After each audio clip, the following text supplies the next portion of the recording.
Como todos los domingos son reuniones especiales porque venimos a adorar al Señor, pero en este caso es especial en el sentido de que tenemos la celebración de la presentación de niños, y cuando hablamos de la presentación de niños, pues sabemos que también está incluido la presentación de los padres ante el Señor.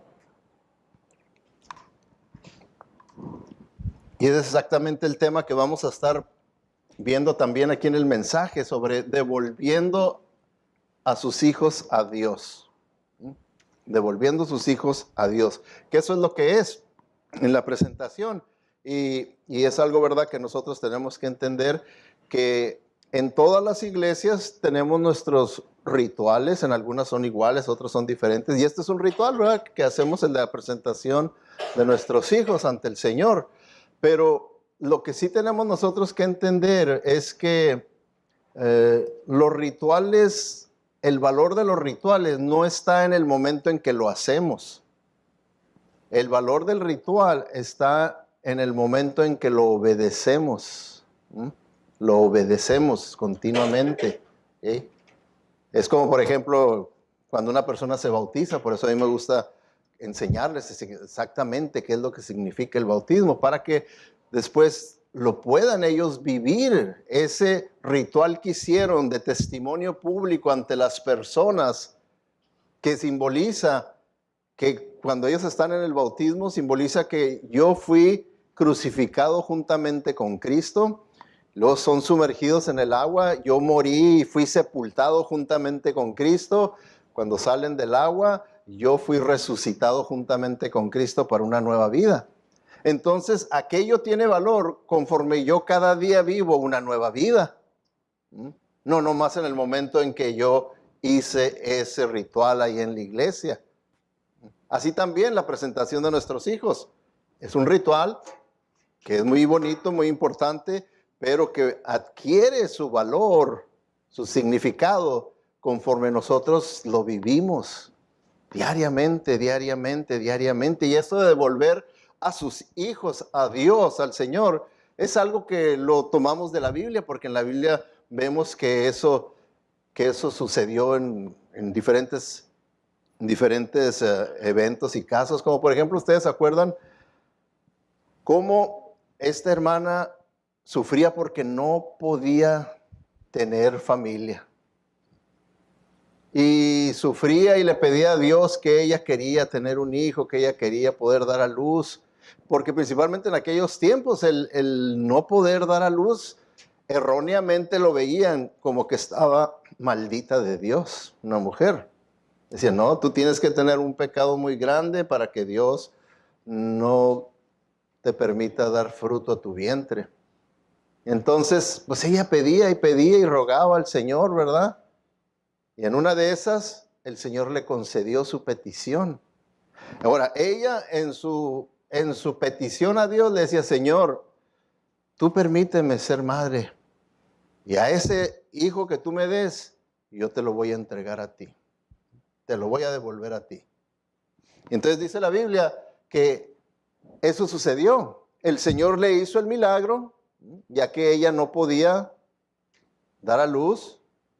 Dice, este es el niño que yo le pedí al Señor y Él me lo concedió. Aquí está ella, una vez más hablando. Dice, ahora, yo por mi parte se lo entrego al Señor.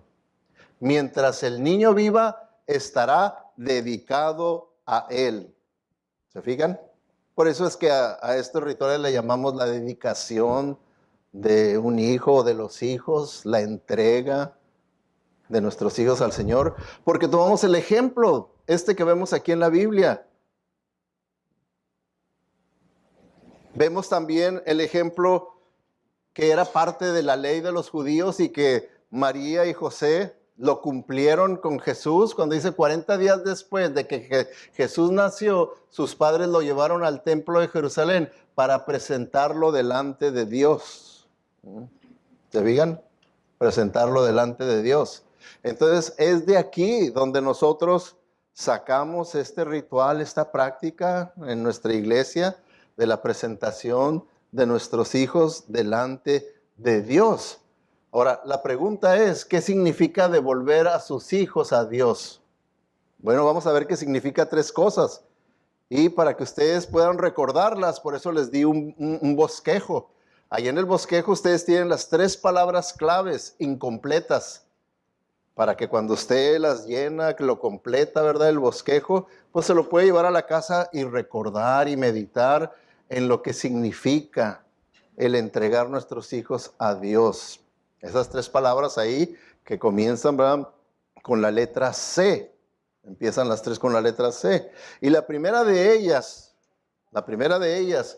que lo que significa devolver a sus hijos a Dios, es que es una confirmación de su amor a Dios, de usted como padre. Los padres están haciendo una declaración, están confirmando de que nosotros amamos a Dios por encima de todas las cosas y de todas las personas. O sea que Dios para nosotros es nuestro amor número uno.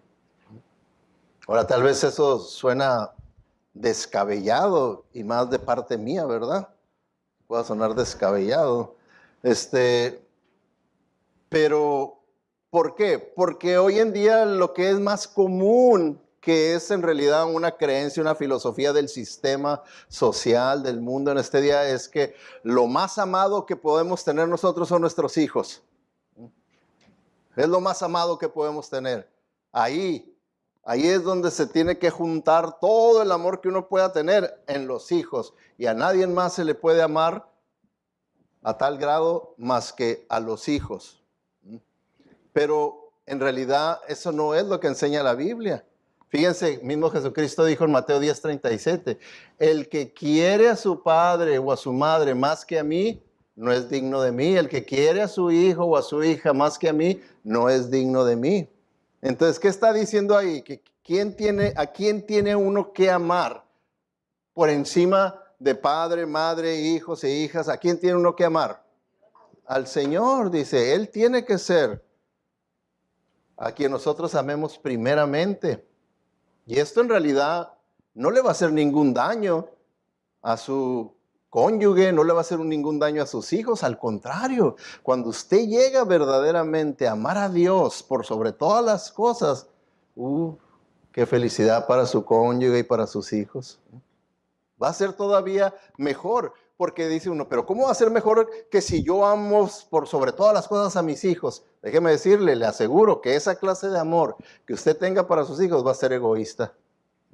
Mientras que si Dios es número uno en su vida y es su amor predominante en su vida, el amor que usted tenga por su cónyuge y sus hijos va a ser como el amor a Dios. Un amor que no es egoísta.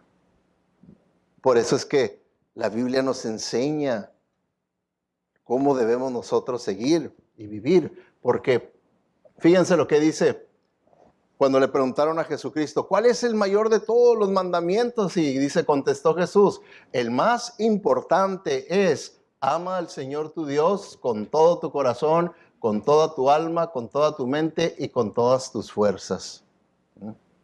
Entonces, ¿qué está diciendo aquí Jesucristo?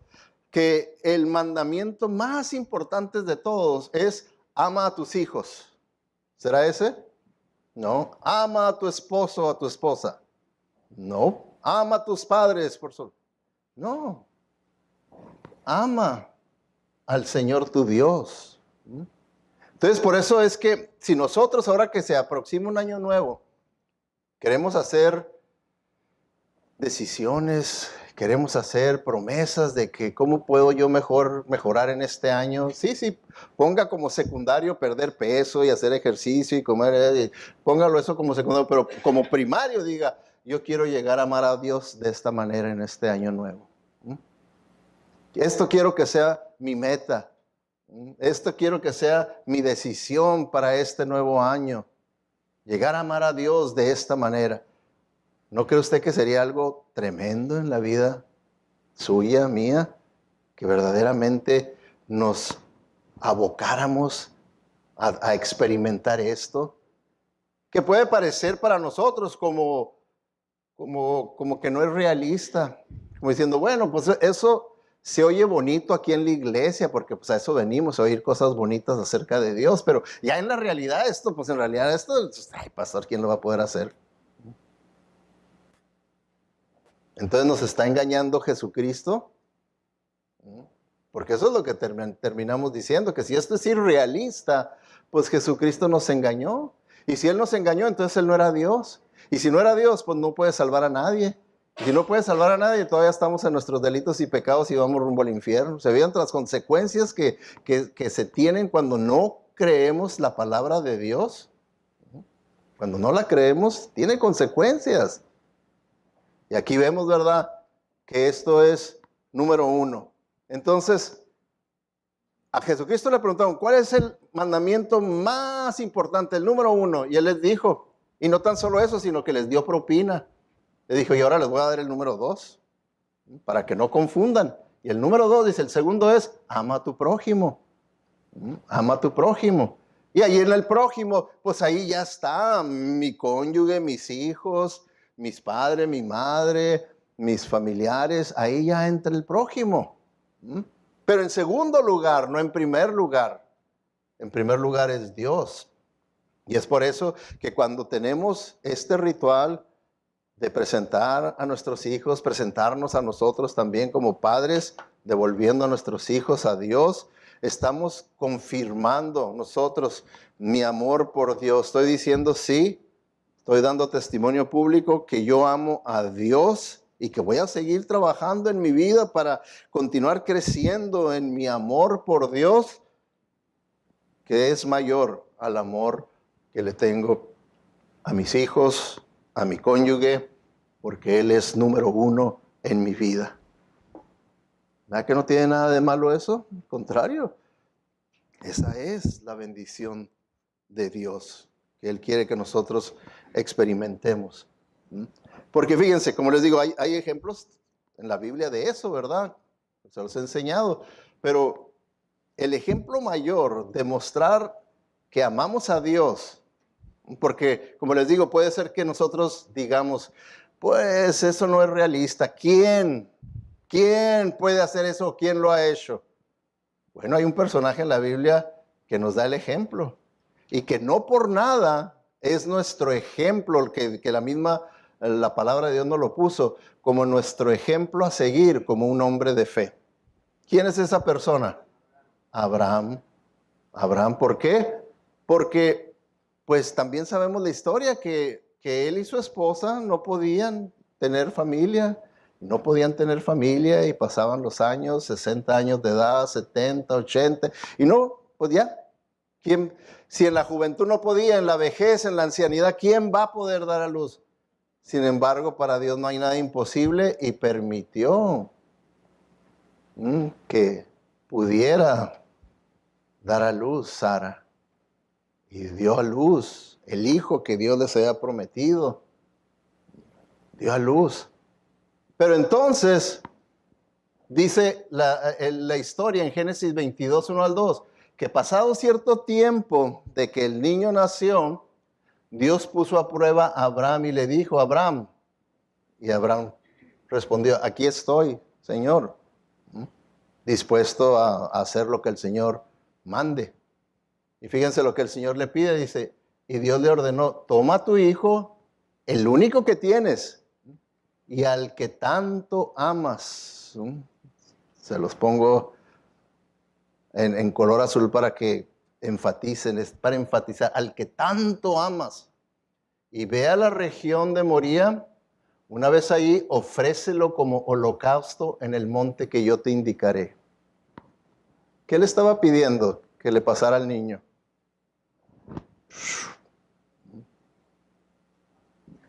Así como lo hacían con un animal para hacer el sacrificio de sangre, así está pidiéndole que lo haga con su hijo. Y le enfatiza, al que tanto amas. Entonces, si ustedes se fijaron, al principio le dice, puso a prueba a Abraham. ¿Sí? Era una prueba para Abraham. Entonces, al enfatizar esto, es como diciéndole, vamos a ver a quién amas más. ¿Qué hubiera hecho usted? No, hombre, esas ondas que saca el pastor son salidas. ¿Cómo va uno a sacrificar a un hijo? Sin embargo, Abraham muy bien pudiera haber discutido con Dios y haber dicho, pero ¿cómo me pides esto? Tú estás yendo en contra de tus propias enseñanzas, en contra de tu doctrina, en contra de tu carácter, en contra de tu ética, en contra de tu moral, en contra de los planes que tienes para este niño de donde vendrá. Tantas cosas que pudo haber discutido con Dios. Pudo haber discutido con Dios, pero el punto era que Dios decía, ¿me vas a obedecer o no me vas a obedecer? ¿Me amas a mí por sobre todas las cosas? Si me amas a mí por sobre todas las cosas, entonces me vas a obedecer. Y nosotros sabemos la historia, que Abraham no discutió, por eso es que es el padre de la fe. Tuvo fe en Dios y dice la Biblia que su fe lo llevó a decir, bueno, si Dios me está mandando que haga esto, yo voy a obedecer, pero de alguna manera Dios proveerá, dice. De alguna manera Dios va a hacer que sus planes que ya me reveló para el niño se van a cumplir. Dice, de alguna manera, y dice la Biblia que hasta llegó él a creer, dice, aun si Dios llega al punto de permitirme quitarle la vida al niño, sacrificarlo, dice, yo sé que Él lo puede resucitar de entre los muertos. ¿Se imaginan qué fe?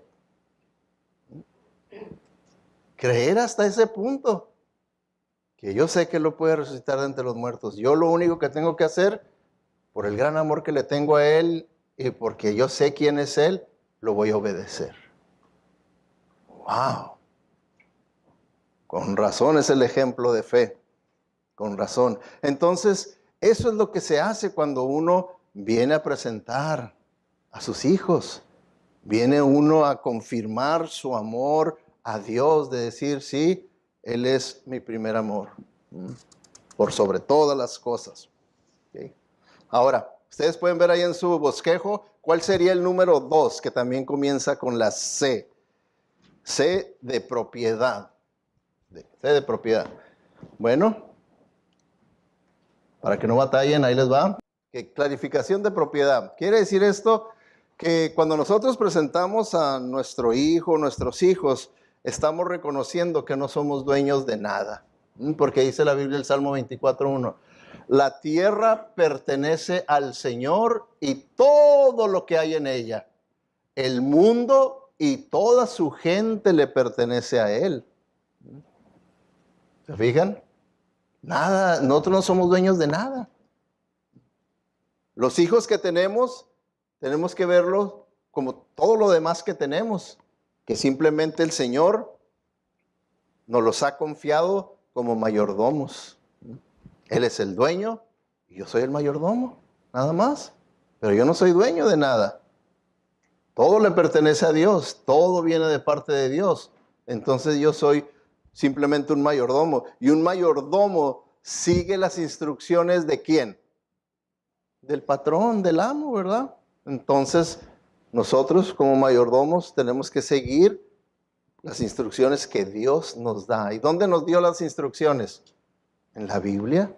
No va a poder usted encontrar otras instrucciones de parte de Dios en ningún otro lado más que en su palabra, en la Biblia. Nomás ahí. Y ahí lo tenemos todo, no necesitamos más. Entonces, es una clarificación de propiedad en la que yo estoy diciendo, yo reconozco que soy un simple mayordomo. Este bebé, este niño, estos niños, en verdad le pertenecen a Dios. Y se fijan ustedes cómo debe de crecer en nosotros el privilegio y la responsabilidad al saber que le pertenecen a Dios, no me pertenecen a mí. Le pertenecen a Dios. Por lo tanto, qué gran privilegio y qué gran responsabilidad de yo manejar, criar lo que le pertenece a Dios, no a mí. Entonces es eso, una clarificación de propiedad, que quede claro no son míos, son del Señor. ¿Y cómo los vemos? Bueno, debemos de verlos porque muchas veces podemos nosotros decir, bueno, si no son míos, pues yo nomás considero valioso aquello que es mío, pero aquello que no es mío, pues, pero no, la Biblia dice, los hijos son una herencia del Señor. Los frutos del vientre son una recompensa. Entonces el Señor quiere que los veamos como una herencia. Yo no sé si usted ha recibido una herencia o esté ya en la lista de que alguien le va a dejar a usted una herencia. Yo no sé. Pero vamos a suponer que usted llegue a saber que alguien le va a dejar su herencia. Es decir, que llegue un abogado y le diga, usted va a ser heredero de un tal señor que decidió dejárselo a usted por cualquier razón. Pues tal vez en ese momento se ponga emocionado, digo, pero verdaderamente usted va a valorar aquello el día que le vuelve el abogado y le diga, ¿sabe qué? Ya falleció el señor y ahora usted es dueño de este número de casas, es dueño de estos carros, es dueño de estas propiedades, es dueño de una cuenta de cheques de $1,000,000. Entonces va a andar pegando unos brincos, ¿eh? Que yo no sé si lo volvamos a ver aquí en la iglesia, ¿verdad? Pero vamos a ver cómo nosotros vamos a valorizar aquello, ¿verdad? Esa herencia la vamos a ver bien valiosa, que nos va a causar gran alegría, gran felicidad. Bueno, así el Señor es como quiere que nosotros veamos a nuestros hijos, como una herencia de parte de Él. Una gran bendición de parte de Él. Algo que debemos valorar grandemente porque viene de parte del Señor. Viene de parte del Señor. Entonces, cuando lo presentamos a nuestros hijos, pues es lo que estamos haciendo, ¿verdad? En esa clarificación de propiedad. Sí, viene de parte de Dios, pertenece del Señor, pero es una herencia del Señor bien valiosa y por lo tanto, porque es bien valioso lo que el Señor me ha confiado, lo voy a llevar a cabo mi responsabilidad de acuerdo a sus indicaciones. Nada más. No quiero errarle, no quiero fallar. Lo voy a hacer de acuerdo a lo suscrito por el dueño. ¿Ok? Bueno, entonces pueden ver ustedes, la pregunta es ¿qué significa devolver a sus hijos a Dios? 3 cosas. La primera vimos confirmación de su amor a Dios. La segunda, clarificación de propiedad. ¿Cuál podría ser la 3? La tercera C. ¿Cuál podría ser la tercera C, verdad? Que nos habla de criar a sus hijos a la manera de Dios. Compromiso. ¿Ok? Entonces tenemos confirmación, clarificación y compromiso de criar a nuestros hijos a la manera de Dios. Ahora, hermanos, nosotros a veces la palabra compromiso la entendemos bien en ciertos casos y en otros casos no la entendemos tan bien. Como cuando se trata de usarla en el matrimonio. Vea que el matrimonio es un compromiso que hacemos con Dios, con la sociedad, el uno con el otro. Pero, ¿qué tanto están durando esos compromisos hoy en día? ¿Verdad que ya no duran como lo hicimos hasta que la muerte nos separe? Pues hasta que los pleitos nos separen, hasta que las diferencias nos separen, hasta que las deudas nos separen, hasta que, bueno, y ahorita es cualquier cosa que nos separa. Y el compromiso ese no lo cumplimos, no lo llevamos a cabo. Entonces, cuando hablamos del compromiso de criar a sus hijos, no estamos hablando de algo que es así como lo vemos hoy en día, el matrimonio. Fíjense, vemos más en serio, y eso es como podríamos nosotros entender mejor lo que es el compromiso de criar a sus hijos. Vemos más en serio un compromiso con el banco en la compra de una casa, que le llamamos el mortgage, de que hacemos el compromiso de que vamos a mandar $1,500 mensualmente entre esta fecha y esta fecha. Ahí tiene que estar el cheque, ahí tiene que estar el dinero, esta cantidad, por 30 años. Por 30 años. Y lo firmamos. Y andamos bien contentos, ¿verdad? Porque por 30 años estoy bien encharcado, ¿verdad? Andamos bien contentos. Y la mayoría lo hacemos. Pasa un año, 2 años y 3 y estamos ahí con el compromiso cumpliendo. ¿Pudiéramos verlo así también? Así, el compromiso de criar a nuestros hijos. De decir, esto es de todos los días, yo tengo que estar haciendo lo que Dios me está diciendo que debo de hacer para poder cumplir con este compromiso. Así como para poder cumplir con el compromiso del banco, ¿verdad? Que tiene que trabajar. Si no, ¿cómo va a mandar el cheque? Tiene que trabajar y tiene que acabalarse los $1,500 o $2,000 y por lo general, casi siempre cuando se compra una casa, se van más allá de lo que pueden. Más allá de lo que pueden y hacer, pues no le hace, haga unas liebritas o como sea, pero no nos la perdemos esta. Entonces, y hacen un compromiso que le requiere un gran sacrificio. ¿Se fijan? Así también esto. Tenemos que verlo igual. Es un gran compromiso que va a requerir un gran sacrificio de nosotros, el de criar a nuestros hijos, no a nuestra manera, a la manera de Dios. A la manera de Dios es como los vamos a criar, no a nuestra manera. No, pues a nuestra manera qué fácil, ¿verdad? Pero pues también qué resultados. Ahora, cuando hablamos de este compromiso, por ejemplo, en el banco, cuando usted está haciendo este compromiso de la compra de una casa, por lo general le preguntan, ¿va a querer que este compromiso sea nomás suyo o es mancomunal, o sea, marido y mujer? Le dan esa opción. Bueno, en este compromiso de criar a nuestros hijos, Dios ya decidió de quién es principalmente. Dice, principalmente este compromiso es del hombre. Otra vez, otra cosa que suena descabellada en nuestros días, ¿verdad? Suena descabellada, ¿por qué? Porque hemos adoptado más el sistema de la sociedad, el sistema de la carne, en el que principalmente vemos que la responsabilidad de criar a los hijos no es la mentalidad, es de la madre. ¿No lo vemos principalmente así hoy en día? La responsabilidad principal en la crianza de los hijos es la mamá. La mamá. Cuando bíblicamente dice es el papá. El padre es la responsabilidad principal. Es por eso que ustedes van a notar que los hermanos que van a hacer presentación de sus hijos están haciendo ese compromiso, y en ese compromiso ellos hacen unas resoluciones o promesas, y el hombre tiene más resoluciones que hacer, tiene 9, mientras que la mujer 6. ¿Por qué? Porque el hombre es el más responsable, el responsable principal.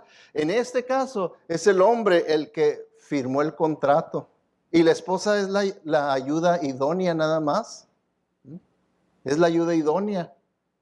Pero hoy en día lo queremos hacer al revés. Vieja, fírmale. Tú eres la que te encargas. Y así pasa. ¿Hay algún problema? Vayan con su mamá. Vayan con su mamá, hay que arregle ella es aquí la que corta el queso, ¿verdad? Cuando en realidad, bíblicamente, debemos ser nosotros los hombres. Debemos ser. El compromiso principal está en nosotros. Por eso, fíjense, yo sé que esta traducción no ayuda porque la vemos de una manera general. Cuando dice, padres, críen a sus hijos con la disciplina y la instrucción que viene del Señor. ¿Okay? Ahí fácilmente nosotros podemos, ya ves, padres, mamá y papá. No, eso no dice en el original nomás está hablando a los hombres. Por eso si ustedes ven en el inglés no dice parents, dice fathers. Ahí ya podemos ver ahora en el idioma inglés que se está dirigiendo únicamente al caudillo, al patriarca, al líder espiritual en el hogar, que en ese tiempo estaba muy clarito que eran los padres, los hombres. Entonces aquí usted tiene que ver, cuando lea padres, tiene que verlo nada más en masculino. Ahí no incluye nada femenino, nomás masculino. Críen a sus hijos con la disciplina y la instrucción que viene del Señor. ¿Y qué nos está diciendo? Cuando ustedes ven la palabra disciplina, nos está diciendo, saquen el cinto, denle chanclazos, pellizquelos, denle jalón de greñas. Yo no sé cuál sea su estilo, es de coscorrones o de qué sea. Pero eso no quiere decir, la palabra disciplina viene de discipulado. Que el Señor quiere, ¿verdad? Que nosotros los hombres principalmente seamos los discipuladores de nuestros hijos. Los que les enseñemos a nuestros hijos, seamos sus discipuladores. Claro, la esposa es una ayuda idónea, ¿verdad? Ayuda, pero principalmente el rol principal le pertenece al hombre y entonces uno tiene que hacer eso, discipularlos para que sean disciplinados en las cosas del Señor, instruidos en la enseñanza bíblica. ¿Quién la tiene que hacer? Nosotros los hombres tenemos que hacer. Eso es lo que estamos estudiando, por eso les digo, hermanos varones, no se pierdan los estudios de los varones. Estamos estudiando el libro escrito por el pastor Tony Evans, El hombre del reino, y tiene unos temas tremendos que nos pueden ayudar a todos los hombres a verdaderamente ser los hombres del reino. Esa es la idea, dice por el título, el hombre del reino. Quiere decir que nosotros vivimos de acuerdo al reino de Dios, no de acuerdo al reino de este mundo. ¿Qué es lo que está pasando en nuestros días? El hombre está viviendo de acuerdo al reino del mundo y no de acuerdo al reino de Dios. Y ahí Tony Evans dice, en uno de sus capítulos, le hablan los hombres desaparecidos, dice. O sea que mucho en los hogares el hombre está desaparecido. No hay liderazgo de parte del hombre. Está desaparecido. Y dice, y las consecuencias de todo eso, de que el hombre esté desaparecido, pues es que hay víctimas.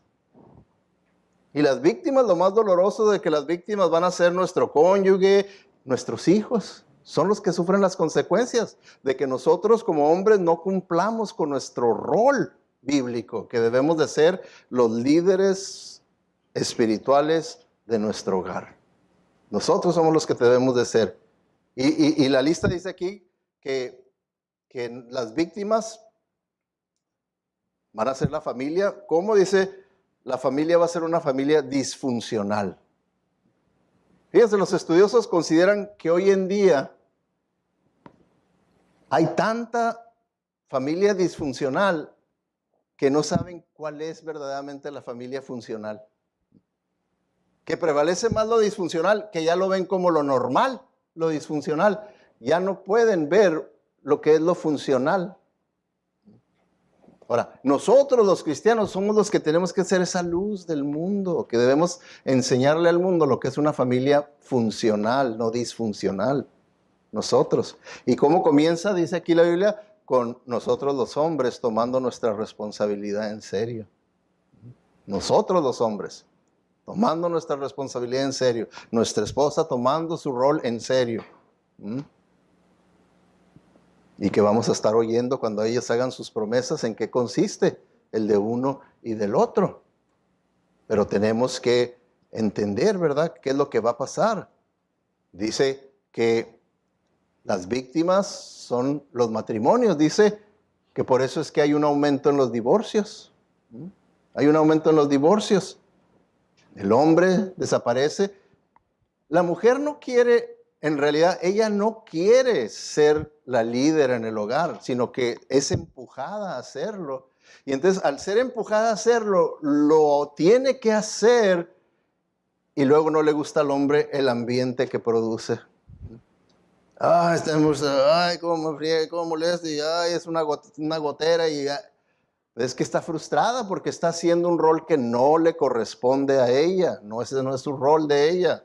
Va a estar frustrada porque está haciendo lo que no debería estar haciendo.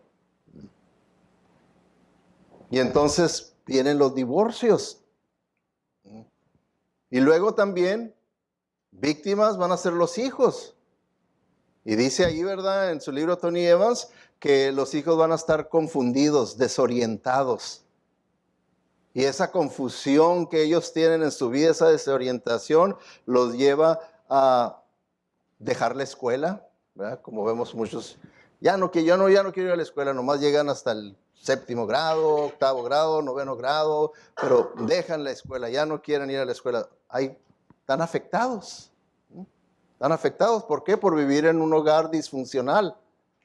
Y luego dice que parte de las consecuencias es que luego están sexualmente activos.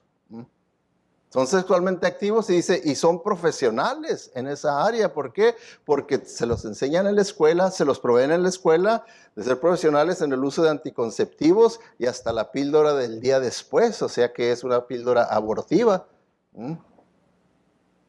Y ya los adolescentes, jovencitos, ya están en todo eso. Si llegan a embarazarse, pues también fácilmente, en ese estado de confusión en el que se encuentran, la única alternativa más buena es un aborto, que se los proveen también sin que los padres sepan. Dice ahí, ¿verdad?, en el libro, que en esta confusión los hijos muy fácilmente se pueden relacionar en relaciones abusivas. Abusivas. En esta confusión, en este desequilibrio, muy fácilmente pueden caer en el uso de drogas. Y por último, en su lista dice algo que está en aumento, el suicidio. No acabamos ahorita de orar por un joven que se echó delante del tren y la mamá está hecha a pedazos de dolor porque su hijo se echó delante del tren. Entonces, tenemos que entender que Dios es el Dios de sabiduría. Él sabe mejor cómo funciona la familia, puesto que Él es el autor de la familia. Él es el que la inventó, nosotros no la inventamos. Lo único que tenemos nosotros que hacer es seguir las instrucciones de Dios. Porque fíjense lo que dice ahí en la Biblia. Y también, desde entonces, cuando Moisés juntaba, cuando dice, y Moisés juntaba al pueblo, principalmente eran los hombres. Las cabezas de los hogares, de los clanes, eran los hombres a los que juntaba. Y les dice, ¿verdad? Dice, medita siempre estos mandamientos que te doy hoy. Estaba estableciendo el fundamento para la nueva nación, que era Israel. Y quedó en claro que el fundamento de la nación iba a ser la familia. Iba a ser la familia. Y entonces les dice a los hombres, medita siempre estos mandamientos que te doy hoy.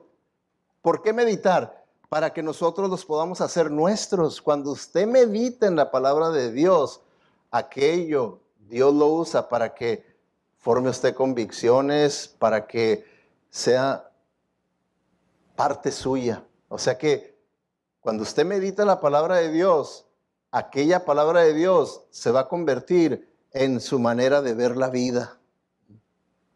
Su manera de ver la vida. Lo que le llaman en inglés un world view. Usted va a tener ese concepto correcto de la vida cuando usted medita en la palabra de Dios, la hace suya. Entonces, el Señor sabe eso, dice, por eso quiero que usted, hombres, atesoren mi palabra en su corazón. ¿Para qué? Dice, versículo 7, enséñaselos a tus hijos. Para que ahora nosotros podamos enseñárselos a nuestros hijos y háblales sobre ellos, sobre la palabra de Dios, cuando estés en tu casa, cuando camines, cuando te acuestes y cuando te levantes. ¿Qué está diciendo? Dice, a través de toda la vida, de todos los eventos de la vida, tú aprovecha para estar enseñándoles y enseñándoles y enseñándoles a tus hijos. Háblales sobre ellos cuando estés en tu casa. Es decir, hijos, tenemos nuestro tiempo de estudio bíblico, nuestro devocional o como le quieran llamar, y el padre tiene que ser el líder. No como hoy en día lo hacen la esposa, vamos a tener un devocional y todo, y el hombre junto con los hijos también molesto, porque, cómo molesta esta vieja, hombre. Bueno, vamos a sentarnos. Y ya está eso. A ver, ¿qué vas a decir? Y lo rápido porque hay que ver la televisión. Es lo más común que vemos hoy en día. En vez de que el hombre sea el que marque la pauta de espiritualidad, de ejemplo, para que nuestros hijos puedan ver ese ejemplo y puedan estar más estables emocional, espiritual, mentalmente, cuando ellos ven, porque así es como Dios hizo el sistema y funciona únicamente a la manera de Dios, no a la manera nuestra. Enséñalos a tus hijos, háblales sobre ellos cuando estés en tu casa, cuando camines, por ejemplo, que estamos de vacaciones y todo, aprovechar situaciones para relacionárselas con las enseñanzas de Dios. Podérselo relacionar, que nosotros los hombres estemos conscientes de eso. Cuando camines, cuando te acuestes, al final, ¿por qué creen que les doy en el boletín? ¿Verdad que ahí viene la lectura bíblica familiar? Es para que ustedes en la noche les he dicho, junten a sus hijos, a su familia y digan, vamos a leer este pasaje y vamos a orar. Ahora, ¿quién tiene que guiar eso? ¿Quién tiene que iniciarlo? ¿La mamá? No, nosotros los hombres somos los líderes espirituales. Nosotros somos los que lo tenemos que iniciar, no la mujer. Si la mujer lo inicia, le va a producir frustración a ella, porque esa no es su rol. Y le va a producir frustración. Y esa frustración se va acumulando, acumulando, y usted como hombre va a decir, ya no soporto a esta. Pues sí, pues es su culpa suya, no es tanto la de ella. Entonces, cuando te acuestes y cuando te levantes, asegurarse, hey, vamos a hacer todo nuestro devocional. Por eso es que también yo procuro mandarles un devocional en la mañana. Vamos a hacer un devocional, hagan su devocional, asegurarse uno como líder que nuestros hijos, lo último que pensaron antes de acostarse fue en la palabra de Dios y lo primero que pensaron al levantarse fue la palabra de Dios. ¿Será algo malo eso? ¿Será algo exagerado eso? ¿Será algo extremoso, legalista eso? Bueno, pues ahí usted pelense con Dios, ¿verdad? Porque no es mi idea, eso es de parte de Dios. Eso es lo que el Señor dice. Y así es como lo debemos de hacer. Entonces, vemos nosotros que esta responsabilidad nos pertenece principalmente a nosotros los hombres. Ahora, fíjense, con la ayuda de nuestra esposa, nomás como ayuda, no al revés. Hoy en día, que ella sea la que vaya al frente, que ella sea la... Y yo, pues, en lo que pueda yo te ayudo, Jani. Como que en lo que yo pueda yo te ayudo. No, es al revés. Ella es la ayuda idónea, de acuerdo a las Escrituras. Y no debemos de transferir nuestra responsabilidad a nuestra esposa, que es lo primero. Transferimos nuestra responsabilidad a nuestra esposa porque yo trabajo mucho. Es lo primero que se dice hoy en día, yo trabajo mucho. ¿Y qué? Dios sabe que trabajas mucho, pero también sabe que tienes una responsabilidad y que Él te puede dar el poder, la habilidad, todo lo puede en Cristo que me fortalece para cumplir con mi responsabilidad. Entonces, no la debemos de transferir a nuestra esposa porque hoy en día tenemos diferentes maneras en las que tratamos de transferir nuestra responsabilidad. Si tenemos la posición económica suficiente, luego decimos, oh, una escuela cristiana. Y está bien, qué bueno que pueda uno poner a sus hijos en la escuela cristiana, pero si lo hacemos para transferir nuestra responsabilidad como padres a que ahora sea la escuela cristiana la que haga nuestra responsabilidad, nuestra labor, ahí está mal. Cuando queremos transferir nuestra responsabilidad como padres a la iglesia, también está mal. Porque todo eso son ayudas, nada más. Ayudas. O sea que tenemos que ver que todo eso, nada más por así decirlo, es como el postre. Pero el verdadero plato saludable y todo, eso es en el hogar. Constantemente en el hogar es donde se tiene que estar dando el alimento fuerte, que los sustente, que los fortalezca, que los tenga con la mente bien clara en lo que es Dios y su voluntad ahí. Y ya todos los demás, otros son, como quien dice, ministerios de apoyo. La escuela cristiana es un ministerio de apoyo, ¿verdad? La madre es un ministerio de apoyo. La iglesia es un ministerio de apoyo. Pero principalmente la responsabilidad no nos la podemos quitar nosotros los hombres. No nos la debemos de quitar. ¿Por qué? Porque entonces sí que afectamos todo el sistema que Dios ha creado y ha establecido, y no va a funcionar, y lo único que vamos a esperar, que vamos a tener hogares disfuncionales. Disfuncionales. Yo estoy seguro que no queremos eso, por eso es que estamos aquí, que queremos aprender el sistema de Dios para nosotros. Por eso les decía, ¿verdad? El cómo estas resoluciones, por ejemplo, fíjense, la primera promesa que hace el hombre en su resolución, se las voy a leer, dice: solemnemente prometo ante Dios asumir la plena responsabilidad sobre mi vida, la de mi esposa y la de mis hijos. ¿Se fija?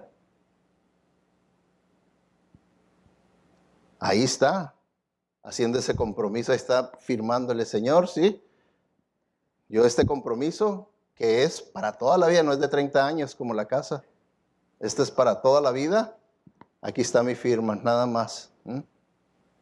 Esta es toda la firma que se necesita, la mía. Tengo el apoyo de mi esposa, ella me va a ayudar, pero yo soy el responsable aquí. ¡Pum! Con la firma del marido es todo lo que el Señor pide.